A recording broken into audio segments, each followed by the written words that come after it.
कोई पूछने वाला हो कि श्री कृष्ण जी युद्ध के समय, भयंकर समय में चारों तरफ सेना खड़ी है, 1 मिनट में विनाश होने वाला है, और वहां तो योग युक्त हो गए। योग युक्त माने समाधिस्थ हो जाना, परमात्मा से कनेक्शन करके कहता है। फिर बोला मैंने, अब तो शांत समय था, बिल्कुल पीसफुल टाइम था, अब तो वो योग युक्त हो नहीं पा रहे और युद्ध में योग युक्त हो गए। जब ज्ञान बोला, कहने का भाव ये है कि श्री कृष्ण जी ने कह का नहीं पता था। जैसे यहाँ किसी में कोई प्रेत प्रवेश कर जाता है, यहाँ सैकड़ों की संख्या में, हजारों की संख्या में आए हैं, और वो बोलते हैं पता नहीं मैं ऐसे हूँ, मैं वहाँ था, मैं ऐसा था, वहाँ रहता था। और जब वो उस प्रेत निकल जाता उस आत्मा से, उस शरीर से, उस ओरिजिनल आत्मा को पता भी नहीं होता मैंने क्या बोला था, और ही बताते हैं कि ऐसे बोला था तूने, ऐसे कह रहा था, ऐसे कह रहा था। तो उनमें से 2-4 बात याद रख लेता है कि मैंने ऐसा कहा था, लेकिन उस समय उसको कुछ याद नहीं था। ऐसी दशा श्री कृष्ण जी की थी। इस श्री कृष्ण जी में उसी समय ये काल प्रवेश कर गया, जैसे पुरकुत्स में प्रवेश हुआ और जैसे पुरंजय में प्रवेश हुआ, प्रेतवत, और पूरा करवा के महाभारत में विनाश श्री कृष्ण के शरीर से निकल गया। अब श्री कृष्ण कह रहे थे मैं हथियार नहीं उठाऊंगा, काल ने रथ का पहिया भी घुमा दिया उठा के और मार डाला दुनिया को। तो पुण्यात्माओं, ये सभी काल की जो है ना ये लीला थी, काल ने ही, ब्रह्म ने ही बोला। ये ब्रह्म कहो चाहे काल कहो, गीता जी अध्याय नंबर 11 के श्लोक नंबर 32 में ये कहता है कि मैं काल हूं और सबका नाश करने को आया हूं। गीता जी अध्याय नंबर 8 के श्लोक नंबर 13 में कहता है कि ओम इति एकाक्षरम ब्रह्म व्यवहारण माम अनुसमरण ये प्रयाति तदन देहम सयाति परमावगति। माम ब्रह्म, मुझ ब्रह्म का केवल एक ओम मंत्र है, नथिंग एल्स। और जो इसका सिमरन करता हुआ शरीर छोड़कर जाता है, सयाति परमाम गति, वो परम गति को प्राप्त होता है। यानी ओम से मिलने वाला जो स्थान, सतिथि, समय, लाभ है उसको प्राप्त होता है। ओम मंत्र के जाप से ब्रह्म लोक प्राप्ति होती है। और गीता जी अध्याय नंबर 8 के श्लोक नंबर 16 में कहा कि ब्रह्म लोक पर्यंत भी ये सभी पुनरावर्ती में है, सभी लोग पुनरावर्ती में है। वहाँ गए हुए प्राणी भी पूर्ण मोक्ष प्राप्त नहीं करते, उनका भी जन्म और मृत्यु बना रहता है। पुण्य अक्षीण होने पर वो भी पुण्य लौट कर जन्म मृत्यु में आते हैं। इसलिए गीता ज्ञानदाता कहता 15वें अध्याय के 1 से लेकर 4 में के तत्वदर्शी संत के प्राप्ति के उपरांत उस परम पद की खोज करनी चाहिए, परमेश्वर के उस परम पद की खोज करनी चाहिए, जहाँ जाने के बाद साधक फिर लौटकर संसार में कभी नहीं आते। और जिस परमेश्वर ने सब ब्रह्मांडों की रचना की, यानी सबका सृजनहार है, और उसी की पूजा करनी चाहिए। मैं उसी की शरण में हूँ, किसी अन्य की पूजा नहीं करनी चाहिए। तो अब आपको एक झलक दिखाते हैं श्री कृष्ण जी को, तो कह का भी नहीं पता गीता में बोलिया क्या था, देखिएगा।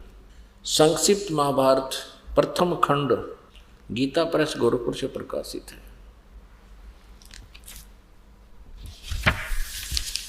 इसके अनुवादक भी, संपादक तथा संशोधक जयदयाल गोविंद का गीता प्रेस गोरखपुर। पहले आप जी को ये दिखाते हैं कि श्री कृष्ण जी ने अपना विराट रूप दिखाया। 543 ये संक्षिप्त महाभारत 544 पृष्ठ से हम लेते हैं। इसके बाद विदुर जी बोले, दुर्योधन तुम मेरी बात सुनो। देखो, श्री कृष्ण को कैद करने का विचार नरकासुर ने भी किया था, किंतु सब दानों के साथ मिलकर भी वह ऐसा नहीं कर सका। फिर तुम इन्हें अपने बलबूते पर पकड़ने का साहस कैसे करते हो? विदुर जी का वक्तव्य समाप्त होने पर भगवान श्री कृष्ण ने कहा, दुर्योधन, तुम जो अज्ञानतावश ये समझते हो कि मैं अकेला हूँ और मुझे दबाकर कैद करना चाहते हो, सो याद रखो समस्त पांडव और वर्षणी और अंधक वंशीय यादव भी यहीं पर हैं। गणाना पड़ते हैं इतना। ऐसा कहकर शत्रु दमन श्री कृष्ण ने अट्टहास किया। बस तुरंत ही उनके सब अंगों में बिजली सी कांति के अंगुष्ठा आकार सब देवता दिखाई देने लगे। उनके ललाट में से ब्रह्मा, वक्ष में रुद्र, भुजाओं से लोकपाल, मुख में अग्निदेव आदि इत्यादि आदि असनिक वाले। श्री कृष्ण जी के भयंकर रूप को देखकर सब राजाओं ने भयभीत होकर नेत्र मूंद लिए। केवल द्रोणाचार्य, भीष्म, विदुर, संजय और ऋषि लोग ही उसका दर्शन कर सके, क्योंकि भगवान ने उन्हें दिव्य दृष्टि दे दी थी। पुण्यात्माओं, ये याद रखना कि महाभारत के अंदर प्रत्यक्ष प्रमाण है कि श्री कृष्ण जी ने अपना विराट रूप कौरवों की सभा में दिखाया था। गीता जी अध्याय नंबर 11 के श्लोक नंबर 47-48 में ये गीता ज्ञानदाता कहता है कि ये मेरा वास्तविक विराट रूप काल रूप है, इसको तेरे अतिरिक्त पहले किसी ने नहीं देखा था,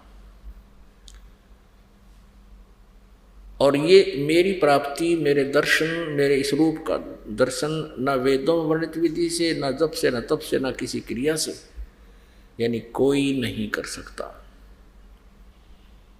इति सिद्धम के श्री कृष्ण जी नहीं बोल रहे थे गीता जी का ज्ञान, ये काल बोल रहा था। यदि ये ऐसा कहते कि तेरे अतिरिक्त पहले किसी ने ये मेरा विराट रूप नहीं देखा था, क्योंकि तो इससे सिद्ध है कि श्री कृष्ण नहीं, ये काल बोल रहा था। नहीं तो श्री कृष्ण जी ये वचन नहीं कहते, क्योंकि वो कौरवों की सभा में अपना विराट रूप दिखा चुके थे।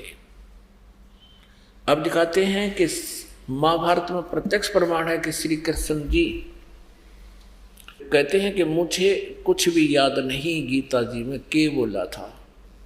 अर्जुन पर डांट मार रहे हैं कि तू बड़ा श्रद्धाहीन है, तेरी बुद्धि अच्छी नहीं है और तूने उस ज्ञान को याद क्यों नहीं रखा।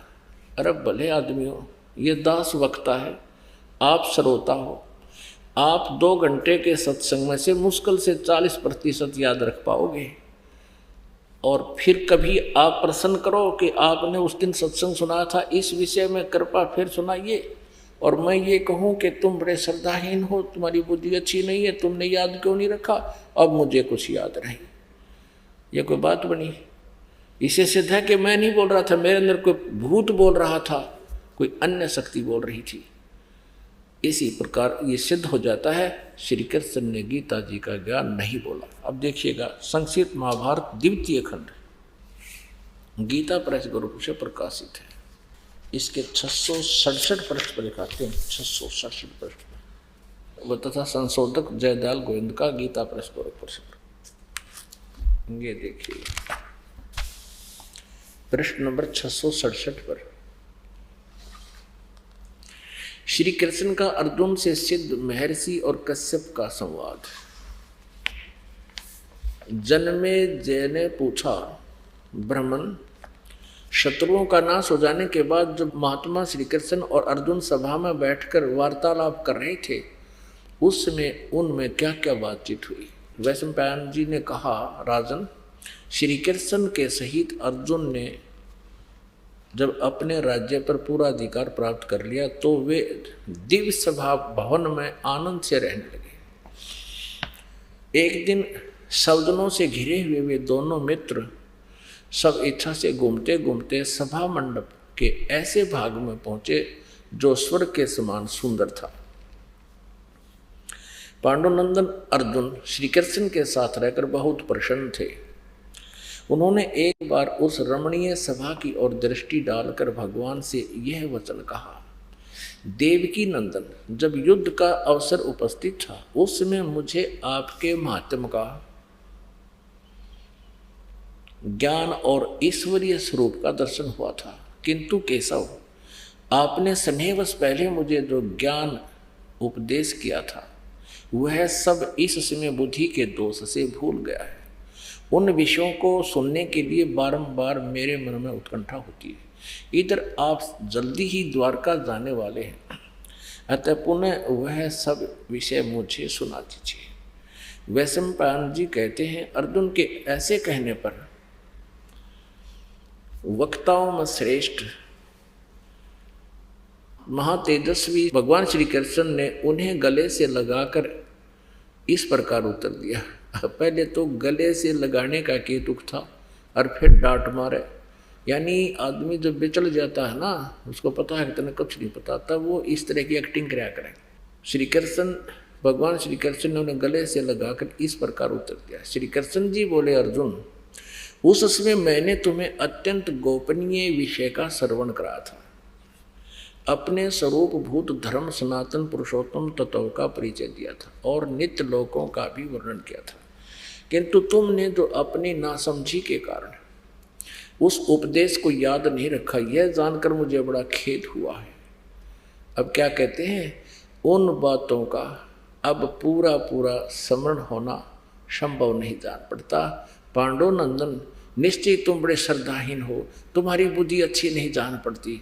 अब मेरे लिए उस उपदेश का ज्यों का तुम दोहरा देना कठिन है, क्योंकि उस समय योग युक्त होकर मैंने परमात्म तत्व का वर्णन किया था। ईब के स्विच ऑफ हो गया, ईब हो जा योग युक्त, ये बैटरी डिस्चार्ज होगी तेरी, बता, न्यो मूर्ख बना रहे हैं। अब कितना रहस्य परमात्मा ने इनसे लिखवा रखा है पहले ही, और ये अज्ञानी समझ नहीं सके। कबीर भगवान को नो कहा करते तो नाड़ी है, झूठा है। अब धर्मदास जी ने एक प्रश्न किया था कबीर परमेश्वर से, परमात्मा के जो साक्षात दर्शन कर लिए थे सतलोक में, तब कहा था, भगवान ये सब श्री वेद और कतेब और पुराण सारे विष्णु जी को भगवान बताते, क्योंकि वो विष्णु जी का उपासक था और विष्णु उपासक उन्होंने गुरु बना रखा था धर्मदास जी ने। तो परमात्मा, इसका मतलब तो ये हो गया कि वेद और पुराण सारे झूठे हैं। परमात्मा बोले, नहीं, ये वेद कतेब झूठे नहीं भाई, झूठे हैं जो समझे नहीं। इन वेदों और कतेबों में बिल्कुल सही लिखा है, लेकिन ये समझ नहीं सके। ये दंत कथा सुना रहे तुम्हारे को। आज सुबह से ये प्रसंग चल रहा था, उसी की रूपरेखा बन रही है कि पूर्ण परमात्मा ने आके जो ज्ञान दिया है, उस ज्ञान को इन नकलियों ने हमारे तक नहीं आने दिया। और जहाँ तक पाप नाश करने का ये कहते हैं श्री विष्णु जी अर्थात श्री कृष्ण जी सर्व पाप नाश कर देते हैं, उदाहरण देते हैं गीता जी अध्याय नंबर 18 के श्लोक नंबर 62 का, कि श्री कृष्ण जी स्वयं कह रहे हैं, मैं सर्व पापे भय मोक्षामि मां सूचो। ये मारे सट्टे, इनको ये नहीं पता श्री कृष्ण जी नहीं बोल रहे हैं, ये तो ब्रह्म बोल रहा है, ये काल बोल रहा है, ये सरपुरुष बोल रहा है। गीता जी अध्याय नंबर 15 के श्लोक नंबर 16 और 17 में ये तीन प्रभु हैं। एक सरपुरुष ये ब्रह्म है, ब्रह्मा विष्णु महेश का पिता है, ये काल जिसे कहते हैं, और ये 21 ब्रह्मांड का स्वामी है, 21 ब्रह्मांड का प्रभु है। दूसरा जो है अक्षर पुरुष है, जिसको परब्रह्म भी कहते हैं, ये 7 संख ब्रह्मांड का स्वामी है। और गीता जी अध्याय नंबर 15 के श्लोक नंबर 17 में कहा कि उत्तम पुरुष है तू अन्य परमात्मा इति उदाहरते। यह लोक त्रयम आविश्य विभर्ति अवैश्वर है। उत्तम पुरुष यानी वास्तव में श्रेष्ठ परमात्मा तो इन दोनों से अन्य है। किससे? सरपुरुष और अक्षर पुरुष से, जो 15वें अध्याय के 16वें श्लोक में जिनका वर्णन है सरपुरुष और अक्षर पुरुष का, वो तो इनसे अलग है और वो वास्तव में अविनाशी है। और वही तीनों लोकों में प्रवेश करके यानी काल के 21 ब्रह्मांड रूपी ये भी एक लोक कहलाता है, काल का लोक। और 7 संख्य ब्रह्मांड है वो अक्षर पुरुष का एक देश कहलाता है, लोक कहलाता है।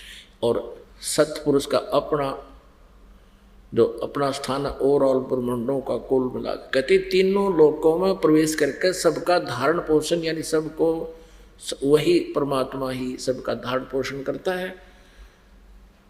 वो संसार रूपी वृक्ष की मूल है, यानी जड़ें हैं, जड़ से ही सबको आहार जाता है।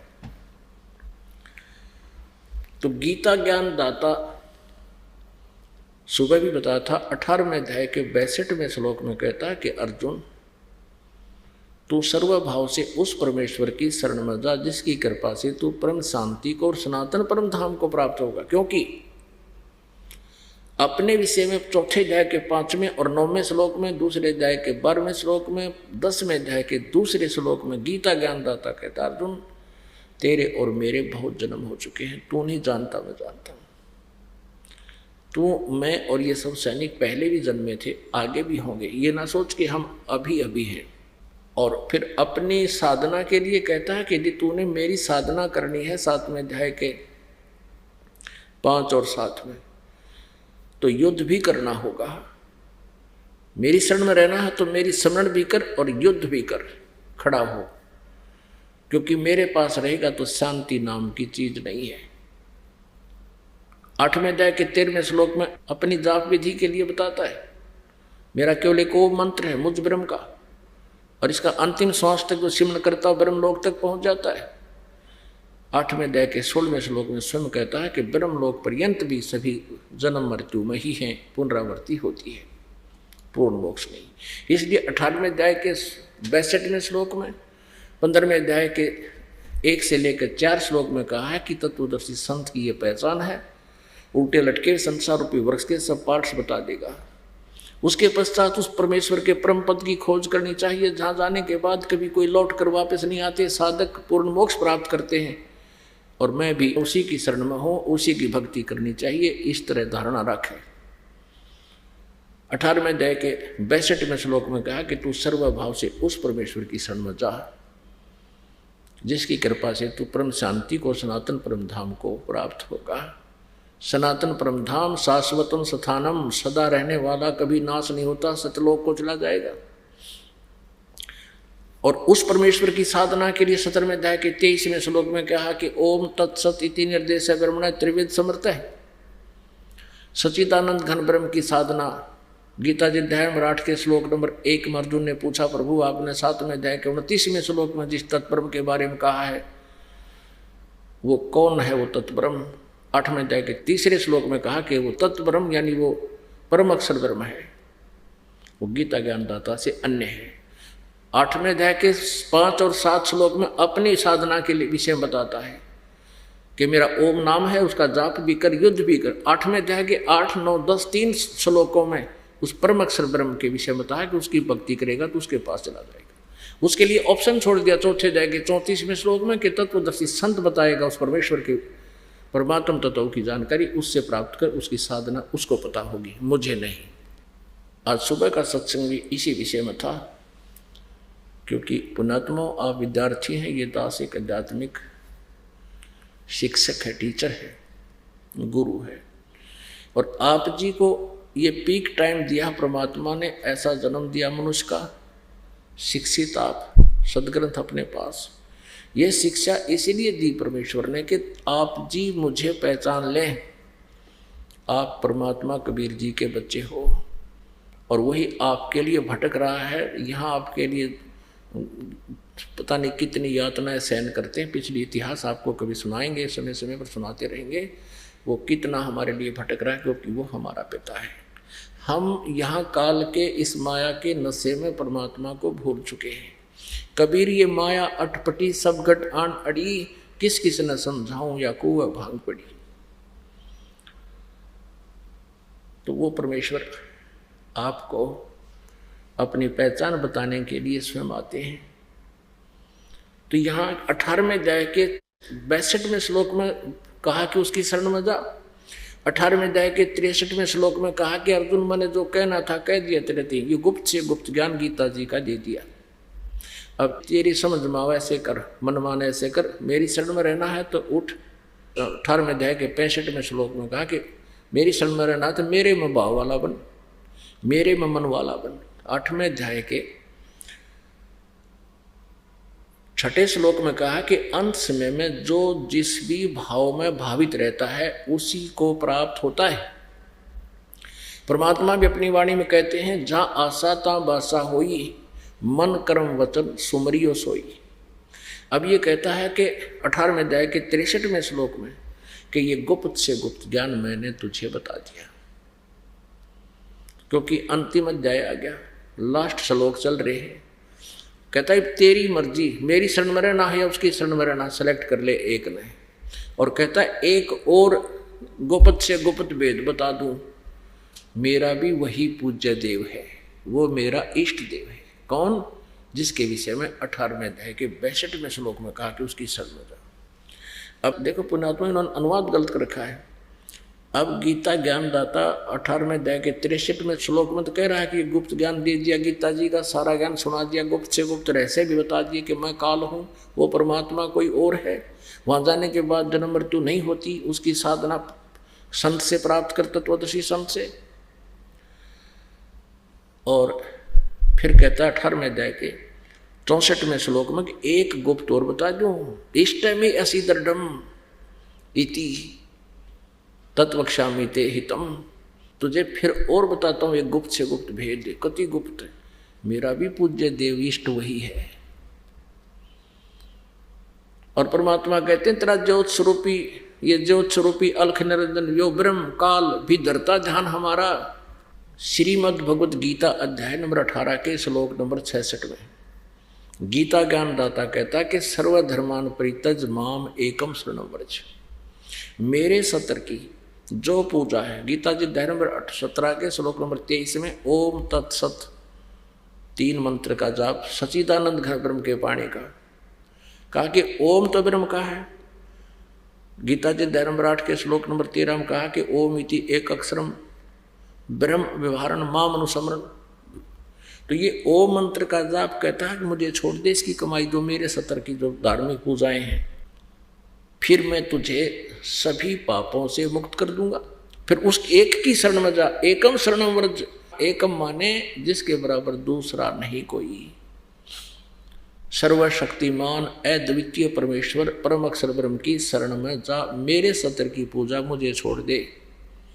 हम क्या करते रहे, पहले ऋषि में ऋषि बनकर ओम नाम का जाप करते, उसकी पुण्य कमाई को ब्रह्मलोक में उस बड़े रेस्टोरेंट में नाश कराते, होटल में पुण्य तो वहाँ समाप्त कर देते, पाप नरक में भोगने पड़ते, गधे कुत्ते बनते।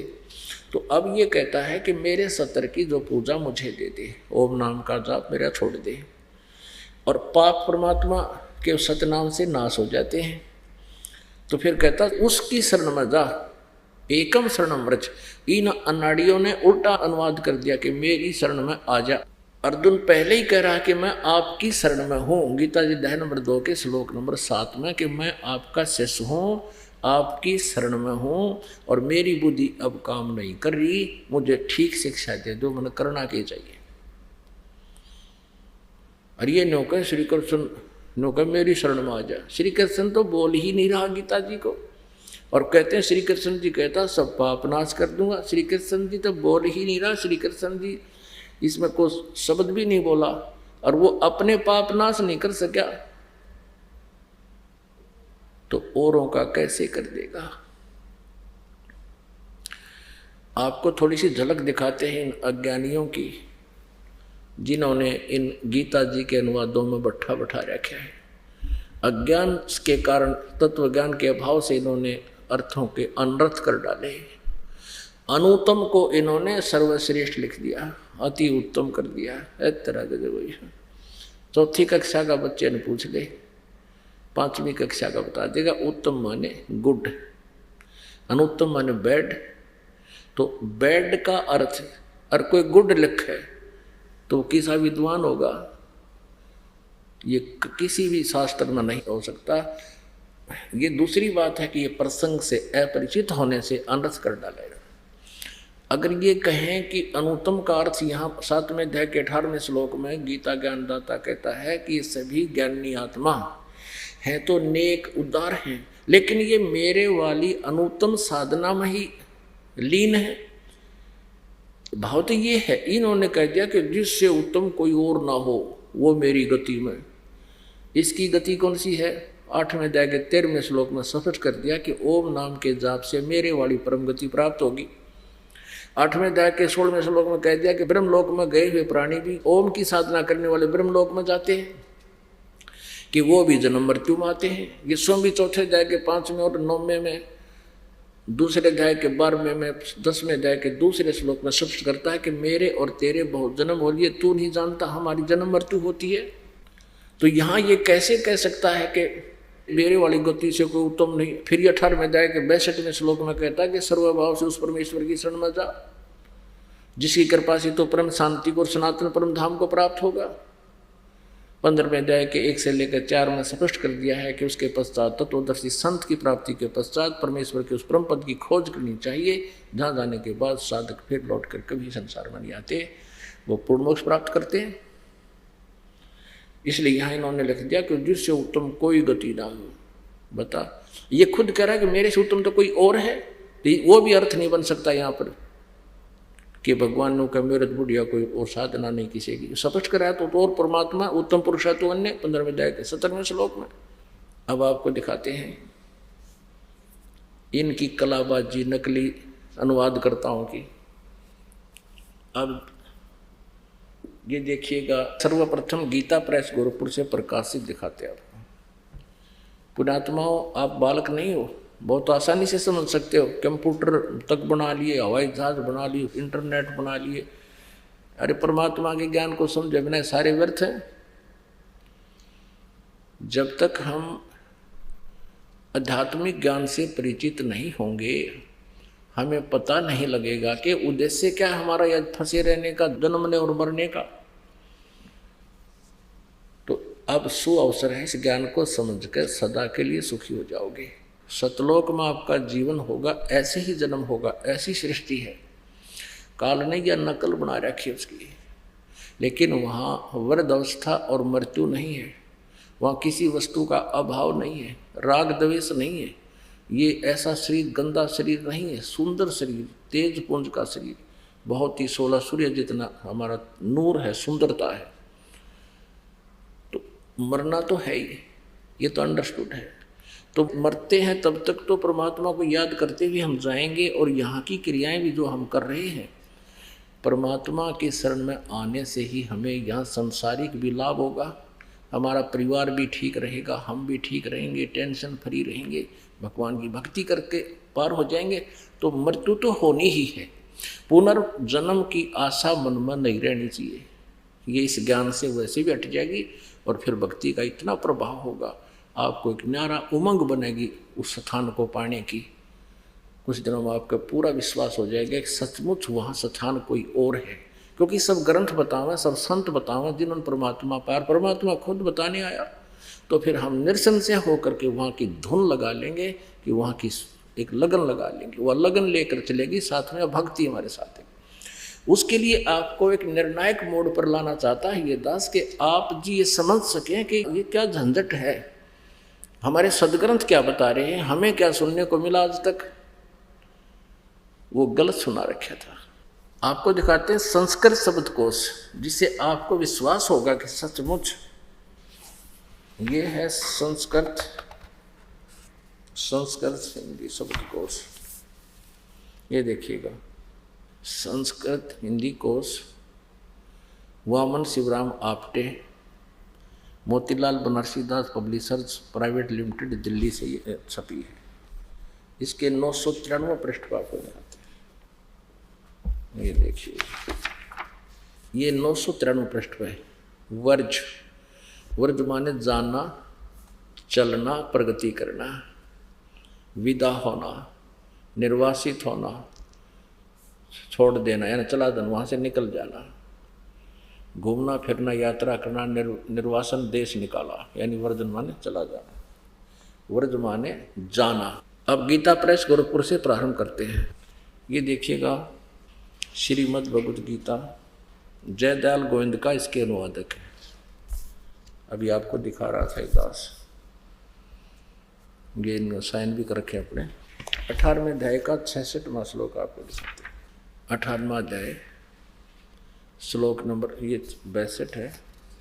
62 में स्पष्ट किया कि हे भारत, सब प्रकार से उस परमेश्वर की शरण में जा।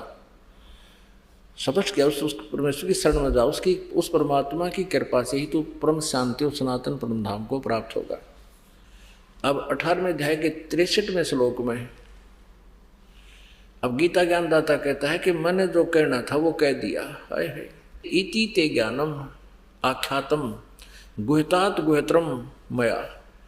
इस प्रकार गोपनीय से भी अति गोपनीय ज्ञान, योगिता का ज्ञान मैंने तुझसे कह दिया। इस रहस्य युक्त ज्ञान को पूर्णतः भली भांति विचार कर, जैसे चाहता वैसे ही कर। मेरी शरण में रहना है तो उठा लठ, वो युद्ध के लिए तैयार, उसकी शरण में जाना तो शांति हो जाएगी। अब 64 में क्या कहा है? सर्वगुह्यतम, सबसे गुप्त मेरे और सुन विचार है। क्या बताता है? भूय में परमम वचय इष्ट असी में दृढ़म इति तत्वक्षामि ते हितम। संपूर्ण गोपनीयों से भी अति गोपनीय मेरे रहस्य युक्त वचन को फिर सुन। तू मेरा अतिशय इष्ट माने प्रिय कर दिया। इससे परम हितकारक वचन तेरे लिए कहूँ। के कहेगा बता? ये तो आगे तो फिर वो दूसरी बात आ गई। यहाँ देखो 63 में कह दे ये गोपत से गुप्त ज्ञान, इस प्रकार गोपनीय से अति गोपनीय है। ये तो गीता का ज्ञान बता दिया। और 64 में कहा कि एक और बताऊं तेरे कति गुप्त से गुप्त, सबसे गुप्त। इष्ट असी में दृढ़म इति माने कौन सा? यह कौन सा? ये 18वें अध्याय के 62वें श्लोक में जिसके बारे में कहा है कि तू सर्वभाव से उस परमेश्वर की शरण में जा, उस परमात्मा की कृपा से परम शांति और सनातन परम धाम को प्राप्त होगा। इसके विषय में कह रहा है कि यह मेरा भी पूज्य देव है, मेरा भी इष्ट देव है। इष्ट असी में दृढ़म यानी कति पक्कम पक्की बात है और ये तेरे हित में कहूँगा। इन्होंने गलत अनुवाद किया। अब 65 में क्या कहा? 18वें अध्याय के 65 में कि मुझ में मन वाला हो, अगर मेरी शरण में रहना है तो मुझ में मन वाला हो, मेरा भक्त बन, मेरा पूजन करने वाला हो, मुझको प्रणाम कर। ऐसा करने से मुझे ही प्राप्त होगा। तुझसे सत प्रतिज्ञा करता हूँ क्योंकि तू मेरा अत्यंत प्रिय है। यहाँ ठीक है, इन्होंने यहाँ इष्ट का अर्थ प्रिय करके गलत कर दिया। यहाँ इष्ट माने इष्ट देव है, इष्ट है, इष्ट देव है। अब 66वां आ गया क्योंकि यहाँ लास्ट अध्याय और लास्ट श्लोक लगभग चल रहे हैं। निर्णायक मोड पर ला रहा काल भी कह रहा कि मेरी शरण में फैसला कर ले, तने विचार कर ले कौन के करना ही। ये गुप्त से गुप्त ज्ञान गीता का मैंने बता दिया और ये और बता दो मेरा भी पूज्य देव वही है। और ये कहता जब तन मेरी शरण में रहना है तो मेरे में मन वाला हो और किसी की नहीं पूजा करेगा, नीचे के ब्रह्मा विष्णु महेश की पूजा भी नहीं करनी है। और फिर 66 में कहता है कि सर्वधर्मान परित्यज माम एकम शरणम व्रज। उसकी शरण में जाना है तो ये तरीका है। अहम तो सर्व पापेभ्य मोक्षामि मा शुच्यते। संपूर्ण धर्मों को अर्थात संपूर्ण कर्तव्य कर्मों को मुझ में त्याग कर तू केवल एक सर्वशक्तिमान, मुझ सर्वशक्तिमान सर्वाधार परमेश्वर की शरण में व्रज माने आ जा। कितनी बकवाद गढ़ रखी ने। अब श्री कृष्ण की शरण में तो जो था ही, अर्जुन दूसरे अध्याय के 7वें श्लोक में कहता है कि मैं आपकी शरण हूँ, आप हमारे गुरु हो। अब देखो दूसरे अध्याय का श्रीमद् भगवद गीता अध्याय नंबर 2 और 7वां श्लोक है। कायरता रूप दोष से अपहत हुआ स्वभाव वाला धर्म के विषय में मोहित चित्त हुआ मैं आपसे पूछता हूँ कि जो साधन निश्चय कल्याणकारक हो वह मेरे लिए कहिए, क्योंकि मैं आपका शिष्य हूँ। इसलिए आपके शरण हुए मुझको शिक्षा दीजिए। अब शरण तो सही पहले था, इनकी शरण था। अब यहाँ कहते हैं कृष्ण जी करो मेरी शरण में आ जा नहीं, वो तो कहता है जब उसकी शरण में जाना है तो उसकी भक्ति कर। ये देखो 18वें अध्याय का। अब हम आगे 66वें श्लोक में। सर्वधर्मा सभी संपूर्ण धर्मों को अर्थात संपूर्ण करते हुए कर्मों को मुझ में त्याग कर तू केवल एक। ये इसका यहाँ देखिए, सर्वधर्म परित्याग मम एकम शरणम व्रज। एकम माने जिसके बराबर दूसरा ना हो, अद्वितीय परमात्मा सतपुरुष की परम अक्षर ब्रह्म की शरण में व्रज माने जा, और मेरे सत्र की पूजाएं मुझ में त्याग दे, तब मैं तुझे अब छोड़ूंगा ना, अड़े कुत्ते गधे बनाता रहूंगा। और ये क्या अनुवाद करते हैं, मेरी शरण में आ जा, फिर मैं तुझे सब पापों से मुक्त कर दूंगा, शोक मत कर। ये तो दिखाया आपको गीता प्रेस गोरखपुर से प्रकाशित। सभी ने एक कुएं का पानी पी रखा है, एक भांग डाल रखी है कालना ज्ञान की, और सभी ने उस तरह ही एक्टिंग उसी तरह की क्रियाएं कर रखी हैं, सबने एक जैसा ज्ञान अनुवाद कर रखे हैं। अब देखो एक और कमाल कर रखा है, एस्कॉन वालों ने तो कति स्पष्ट झूठ बोल रखी न दिखती। श्रीमद् भगवद गीता यथारूप, ये है Shrimad AC Krishna Kripa Murti, Srimad AC Bhaktivedanta Swami Prabhupada संस्थापक आचार्य अंतर्राष्ट्रीय कृष्ण भावनामृत संघ का Bhaktivedanta book trust, Los Angeles, London, Stockholm, Sydney और हांगकांग, मुंबई में इसका ये पुस्तकों का सटूल होगा इनका। यहाँ देखिएगा, इन कमाल कर रखा करती तोड़ पड़ रखे इन्होंने नकलिया ने। देख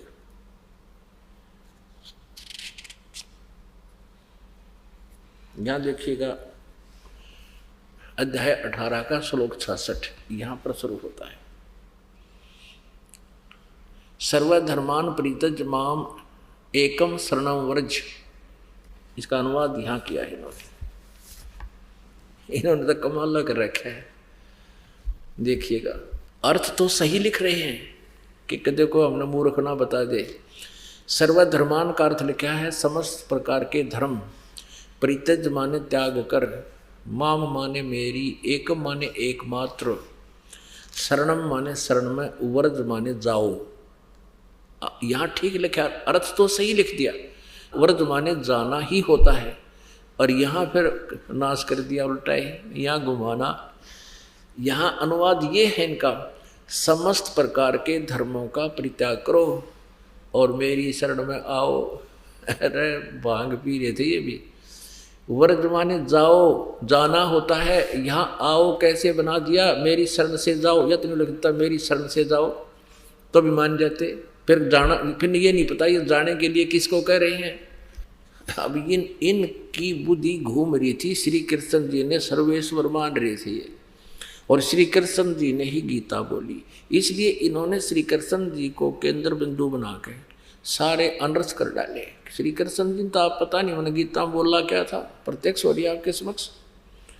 अब ये और दिखाऊं इन आचार्यों की कलाबाजी, देखिएगा श्री सुधांशु जी महाराज, श्रीमद् भगवद गीता आचार्य सुधांशु जी महाराज, ये कहाँ से इसमें अनुवादित है,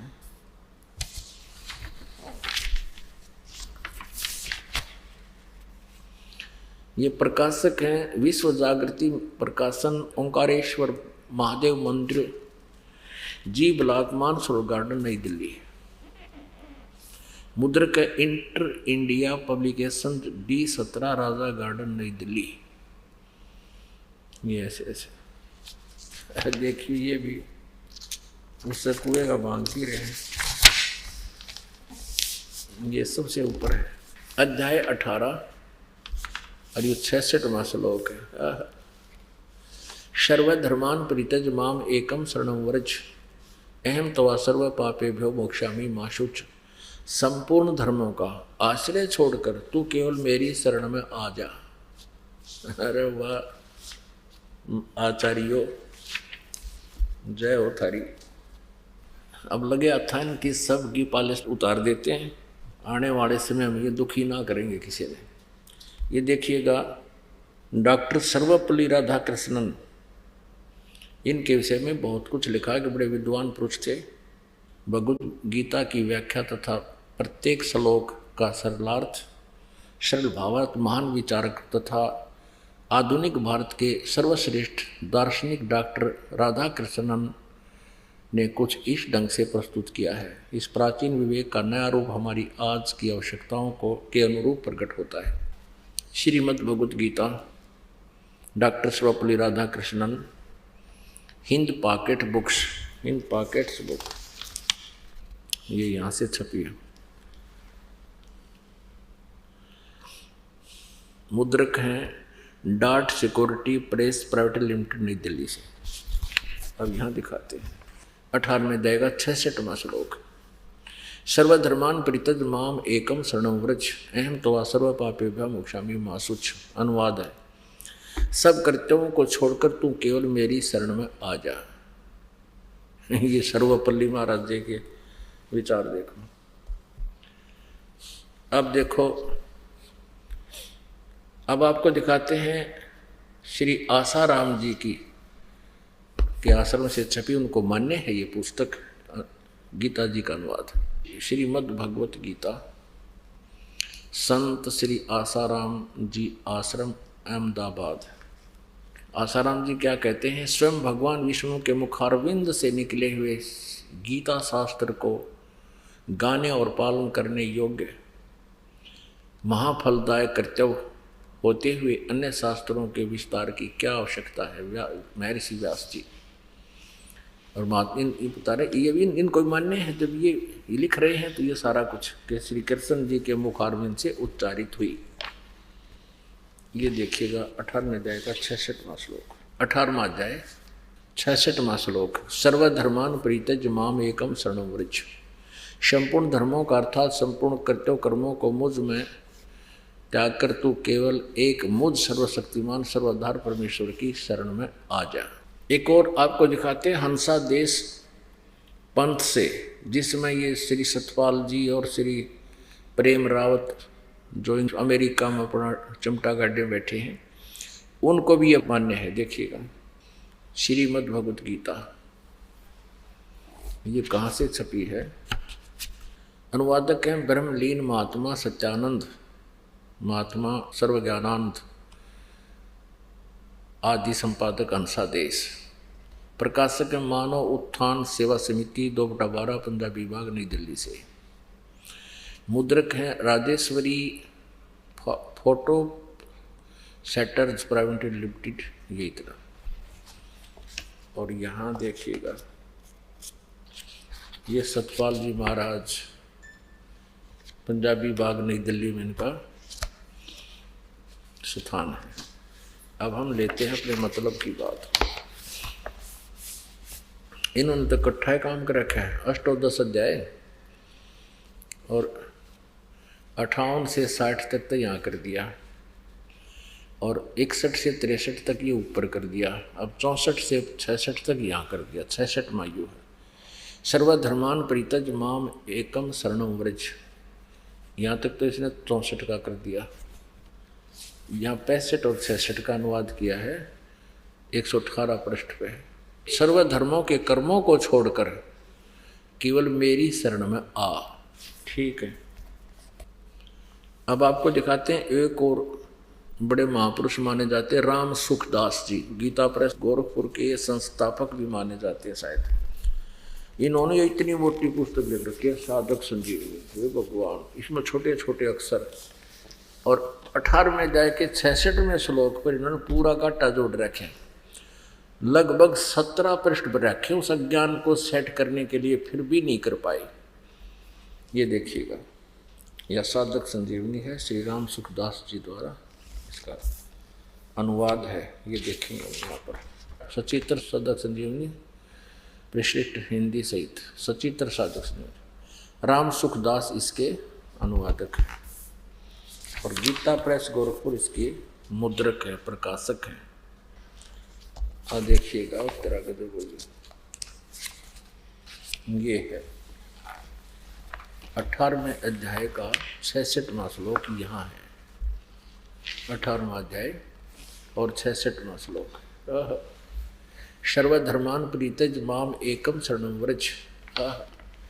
क्या कहते हैं स्वामी जी, संपूर्ण धर्मों का आश्रय छोड़कर केवल मेरी शरण में आ जा। ठीक है। और देखो इन्होंने 1200 से लेकर और यहाँ कर दिए 1700 तक, 1200 लेकर 1217 तक वो तो रहो। और इसी छोटे छोटे अक्षर देखो, ये यहाँ तक है, यहाँ 1200 से प्रारंभ हुआ है, 1200 प्रश्न नंबर 1200, और ये कहाँ पहुँच गया ये देखिएगा 1217 तक, यानी 17 पृष्ठ ठोक दिए इस अज्ञान को सेट करने के लिए कि वर्तमाने जाना आना कैसे लिखा है। और जो कितने छोटे छोटे बारीक से कितने बड़े पृष्ठ ये, इन्हें कह का भी नहीं पता था, और इसी मोटी मोटी पुस्तक बना डाली। परमेश्वर पूर्ण ब्रह्म कबीर परमेश्वर जी ने आकर के हमें ये ज्ञान दिया कि तुम कौन राम का जपते जापम, और ताते कटे ना तुम्हारे तीनों तापम। क्या बताते थे परमात्मा, काटे बंधन विपत में, कठिन कियो संग्राम, चिन्हो रे नर प्राणिया ये, गरुड़ बड़ो के राम।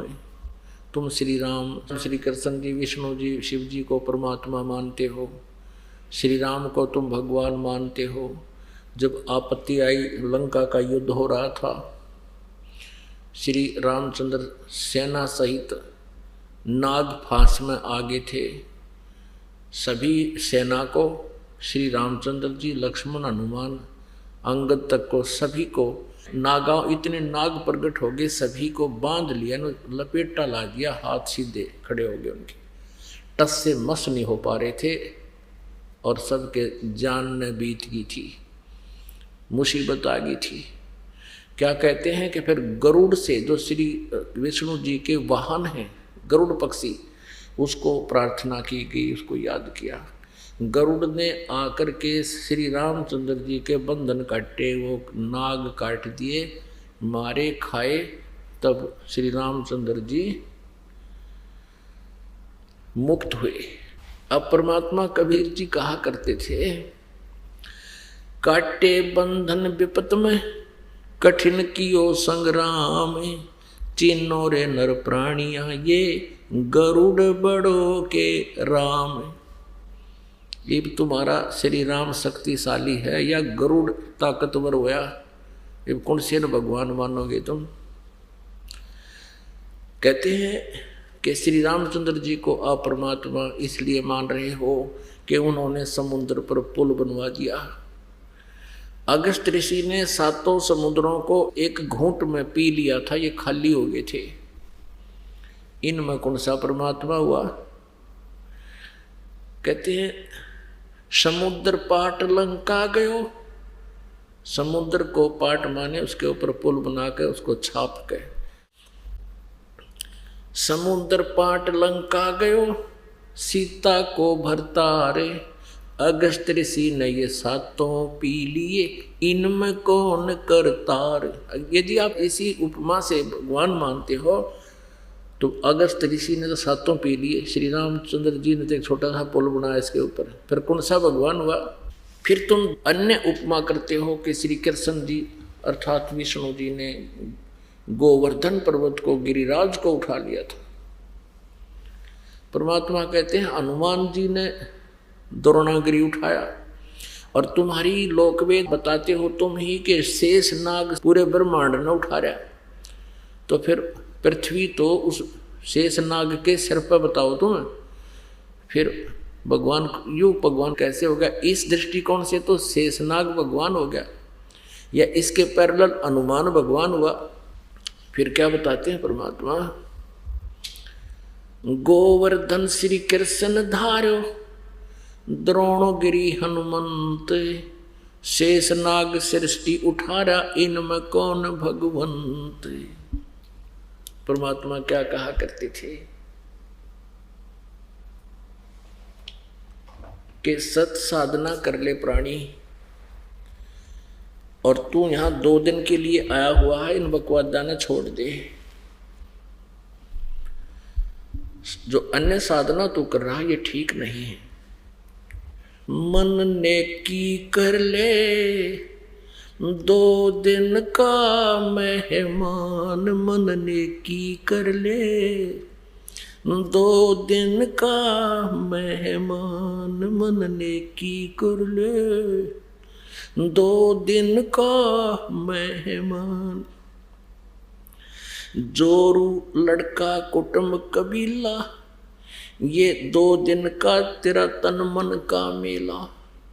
जोरू लड़का कुटुंब कबीला, 2 दिन का तन मन का मेला। अंत काल उठ चले अकेला, ये तजमाया मुंडाने, मन नेकी कर ले 2 दिन का मेहमान, मन नेकी कर ले 2 दिन का मेहमान। कहाँ से आया कहाँ जाएगा, तन छूटे तब कहाँ समावेगा। कहाँ से आया कहाँ जावेगा, तन छूटे तब कहाँ समावेगा। आखिर तुझको कौन कहेगा, गुरु बिन आत्म ज्ञान, मन नेकी कर ले 2 दिन का मेहमान, मन नेकी कर ले 2 दिन का मेहमान। कौन तुम्हारा सच्चा साईं, कि कौन है तेरा सच्चा भगवान। कौन तुम्हारा सच्चा साईं, झूठी है ये सकल सगाई। सगाई मान ये नाते रिश्ते जो हैं ये कुछ समय के हैं। कौन तुम्हारा सच्चा साईं, झूठी है ये सकल सगाई। चलने से पहले सोच रे भाई, कहाँ करेगा विश्राम, मन नेकी कर ले 2 दिन का मेहमान, मन नेकी कर ले 2 दिन का मेहमान। हर हट माल पन घट जो भरीता, हर हट माल ये अरहट का कुआ लोई आगल बन जाए है सब कोई। हर हट माल पन घट जो भरीता, आवत जात भरे और रीता। हर हट माल पन घट जो भरीता, आवत जात भरे और रीता। जुगन जुगन तू मरता जीता, करवा ले रे कल्याण, मन नेकी कर ले 2 दिन का मेहमान, मन नेकी कर ले 2 दिन का मेहमान। 184 की सह त्रासा, ऊंच नीच घर लेता बासा। 184 की सह त्रासा, ऊंच नीच घर लेता बासा। कह कबीर सब मिटाऊं रासा, कर मेरी पहचान, मन नेकी कर ले 2 दिन का मेहमान। मन नेकी कर ले 2 दिन का मेहमान। 184 की सह त्रासा, ऊंच नीच घर लेता बासा। 184 की सह त्रासा, ऊंच नीच घर लेता बासा।